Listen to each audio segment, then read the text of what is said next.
Star Wars only, I don't know what the fuck your problem is. We finally saw gameplay at E3 2019 for Star Wars Jedi Fallen Order. It was 15 minutes of gameplay. I and many other people were really happy with the gameplay that was shown, but a lot of people, and I myself included in this boat as well, were kind of disappointed with the lack of content and the lack of information we got about the game. That was my big takeaway from it, is that the panel that they did or the premiere that they did for this game was just kind of I didn't learn too much from the actual showcase itself, from the little 1 hour, 40-minute thing, whatever they did. It really didn't do too much for me. And then later on, I had to learn a lot of the news and a lot of the information about the game from other news outlets that weren't EA. I really just don't think they've done a good job on promoting this thing so far. But this is an improvement. They finally released what they call 25 minutes of hands-on footage. It's more or less like 27 minutes, but still, it's nice to see additional footage. It's nice to see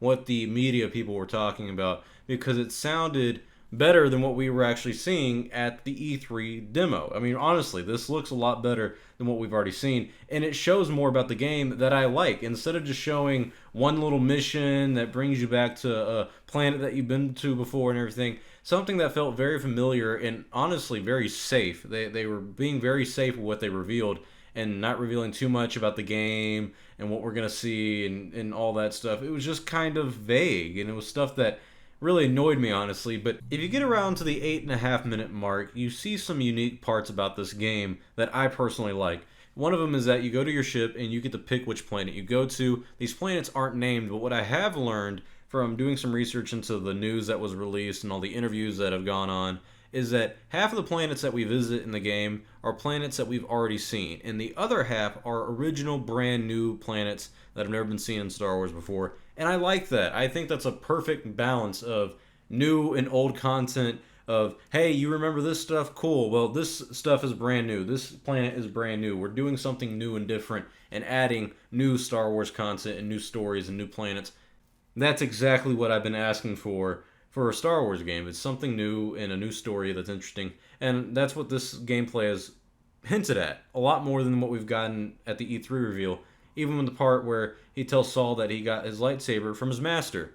That's a little more character development and depth that I get. That's a little more character depth that we have to Cal now. It's like, alright, well now he got his lightsaber from his master, and his master has fallen. We've known that from Order 66. How did that happen? What's the backstory behind that? Who is his master? That's interesting. That's stuff I want to expand a little more on. So this gameplay is what should have been shown at E3, and I'm glad they finally are showing it. It looks good. I'm still not a fan of the spiders. I have arachnophobia, so that stuff's like still freaking me the fuck out every time they're on screen. I don't know why they're like such a big fan of spiders. They were never in the Star Wars universe. It was one of the greatest things about this franchise for me, is that there was like not a big spider thing. But now, you know, bittersweet victory with Respawn and Jedi Fallen Orders. Yeah, I get my single player Star Wars game, but I gotta fight off my arachnophobia in the process, so that'll be fucking fun to watch.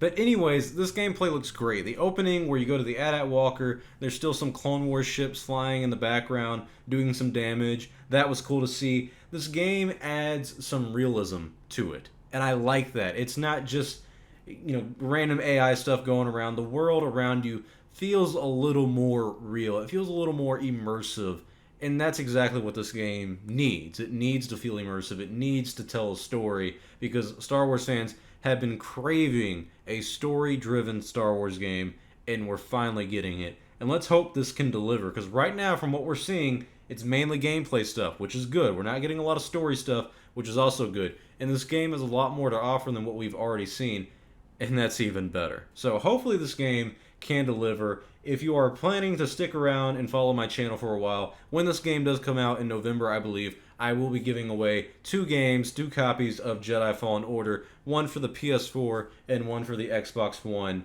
and I'll do more details on how that giveaway will work later on this year, but look forward to that. I can't wait to do that. It'll be my first giveaway on the channel, and I'm really excited to play this game myself and for you guys to play this, because I hope this is the game that really brings Star Wars games back into the light of good, because the past 2 have just had nothing but bad controversies around them upon the release, and even if they've gotten better over time, that initial wave of bad PR and negative feedback It just hasn't worked out for them. So hopefully, Jedi Fallen Order will be the one to change the tide. Tell me your thoughts below. Will Star Wars Jedi Fallen Order do that, or will it not? I'm Star Wars Only. Hope you guys enjoyed this video. I'll see y'all next time, and may the Force be with you always.